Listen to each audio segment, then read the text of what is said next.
या आंदोलन आहे ते सुरू आहे, काय सांगू शकाल? आज या नागपूर शहरात संविधान चौकामध्ये ऑटो रिक्षा चालक संघटना संयुक्त कृती समितीच्या माध्यमातून धरणे आंदोलन होते आहे। हे फक्त नागपुरातच नाही तर संपूर्ण महाराष्ट्रामध्ये प्रत्येक जिल्ह्यामध्ये आज हे आंदोलन होते आहे।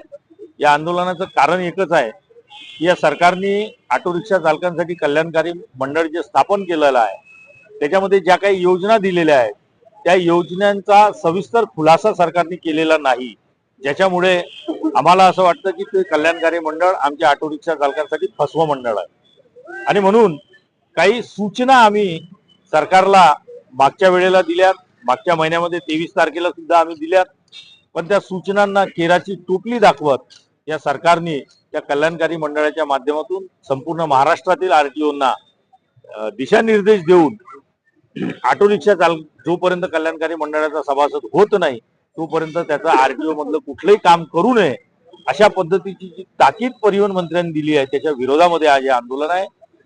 आमचं म्हणणं आहे की ऑटो रिक्षा चालकाला कल्याणकारी मंडळामध्ये सभासद होण्याकरिता 800 रुपयाची का गरज पडते आहे, जेव्हा की अनेक मंडळं अशी आहेत की ज्याच्यामध्ये नाममात्र शुल्क घेऊन त्याच्यामध्ये कामगारांना सभासद केल्या जातं। मग ऑटो रिक्षा चालकांकडनं 800 रुपये का?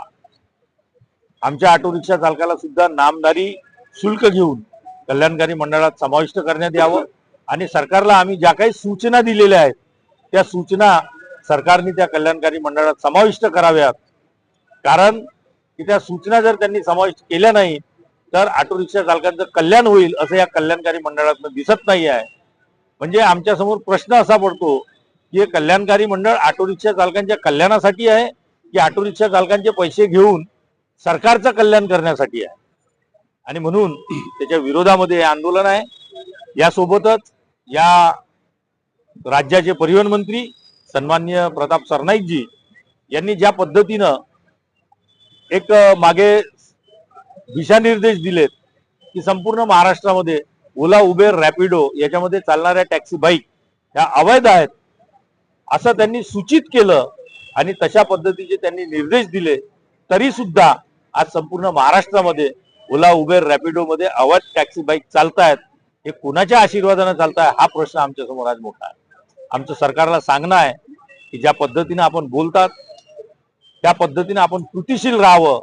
जर आपण ओला, उबेर, रॅपिडो बाईक जर बंद केल्यात तरच ऑटो रिक्षा चालकांचं कल्याण होईल, अन्यथा एकीकडे त्यांचा व्यवसाय संपवायचा आणि दुसरीकडे त्यांना कल्याणकारी मंडळाचं गाजर दाखवायचं, हे काही ऑटो रिक्षा चालकांसोबत न्यायसंगत होणार नाही।